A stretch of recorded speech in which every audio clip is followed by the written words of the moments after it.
the Greeks had the maxim, know thyself. How do we come to know ourselves in terms of our personalities and, more importantly, potential? Well, one of the first ways to come to know yourself is to understand that you don't.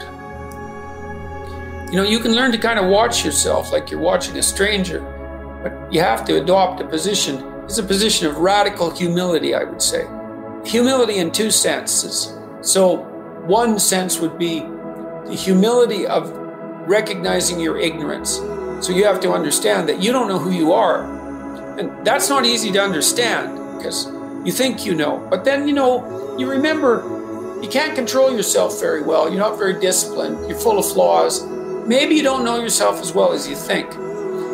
But it's hard to get low enough to understand how deeply it is the case that you are ignorant about who you are. Now, there's an upside to that too, which also is that you're also ignorant about who you could be. And so the discovery of that, is some reward for the horror of determining who you actually are. And then I would say, well, then you watch yourself. You watch yourself like you're watching a stranger. You watch what you say and you listen. You think, well, what sort of person would say that? And how am I reacting emotionally when I'm communicating in that manner?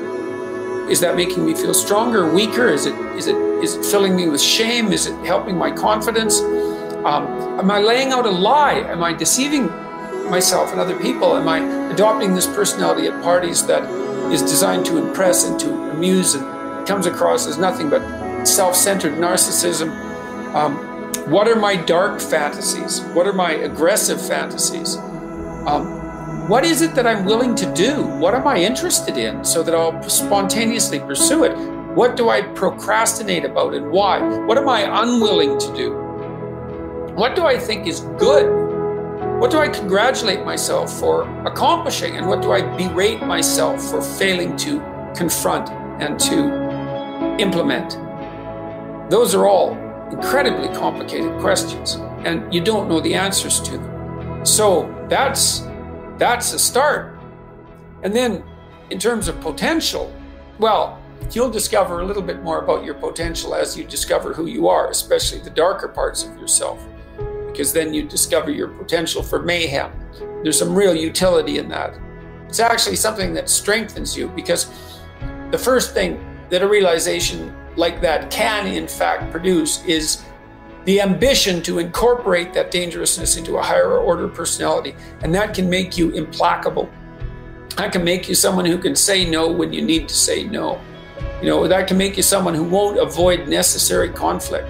And so that's unbelievably useful. And so that's one of the potentials that you might discover. The other thing you do to discover your potential is to, you challenge yourself. It's like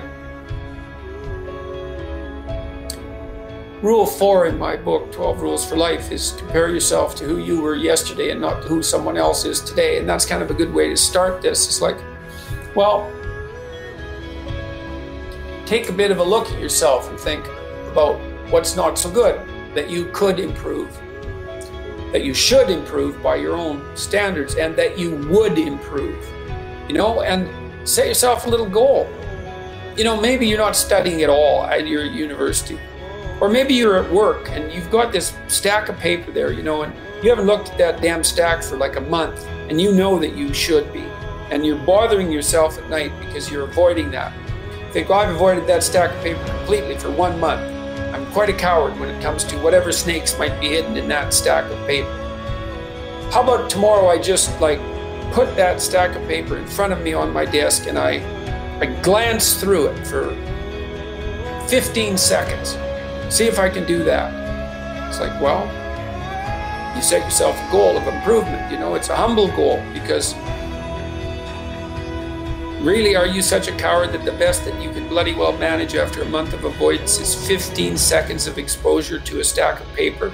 It could easily be. You've been avoiding it, so you're obviously afraid of it, and so the situation could be that dismal and dire. And you might think, geez, it's no bomb to my ego. It's not fostering the strength of my ego to recognize in myself someone who could only withstand 15 seconds of exposure to that thing I'm afraid of. And so that's a form of humility too. It's like there's things you could do to improve, and you know what they are. And there's small steps that you could take, that you might take, that would put you in that direction. And then the question is, are you big enough to take those small steps? You know, are you capable of grappling with the fact that you're fundamentally flawed to the point where you have to break things down into almost childlike steps in order to manage them? And the answer to that is, yeah, you are. And that's the lot of, I don't know if it's the lot of everyone. Most people have things they avoid, you know, and they're afraid of. So I would say to some degree, it's the lot of everyone. People vary in the degree to which they've conquered that. And you do meet people from time to time who are extraordinarily disciplined. But most of the time, they've got disciplined in exactly this manner. It's through slow incremental improvement. And then you challenge yourself. It's like, well, could I do this? That would be better. And you find out. And then you think, well, is there something slightly larger, more challenging that I can do? That would be better. And you try it and you find out. And as you try it and you find out, generally you get better at it, and you can take on larger and larger challenges. You know, you take responsibility for yourself. That's part of standing up straight with your shoulders back. It's like, take on the world, man, but only at the level that you can manage. You know, when you're ignorant and biased and deeply flawed and immature, it's where everyone starts. You don't want to bite off more than you can chew, but it doesn't mean that you can't wrestle with part of reality. You know, some part that's small enough so that you have a good shot at victory. And to put yourself together, the first steps towards that is to allow yourself to be a fool, right? It's because you don't know what you're doing. You have to admit that. And there's going to be a loss of ego or destruction of ego, arrogant ego that necessarily accompanies that. But you need the loss of that arrogant ego, because it's precisely what's interfering with your movement forward. You know, it's part of the adversarial process, mythologically speaking, that stops moral progress. You're too proud of who you think you are to notice what you're like so that you could change properly. You don't want to sacrifice that part of yourself. It's probably associated with some delusion that helps you maintain a positive, although very fragile self-image. You know, in the absence of genuine effort. It's not to be recommended. You know yourself by watching and paying attention. It's watching like you're a snake. A snake watches like cold-bloodedly, with no emotional reaction, just to see what's there. It doesn't allow, symbolically speaking, doesn't allow what is wanted or desired to interfere with what is observed. So you watch yourself like that, as if you don't know who you are.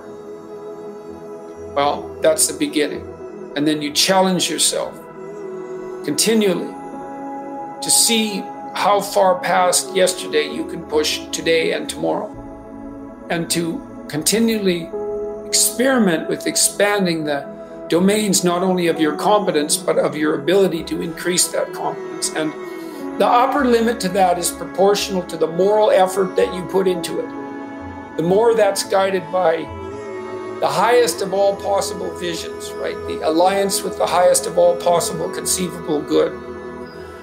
And the more it's accompanied by truth in speech and action, the more you will develop your potential.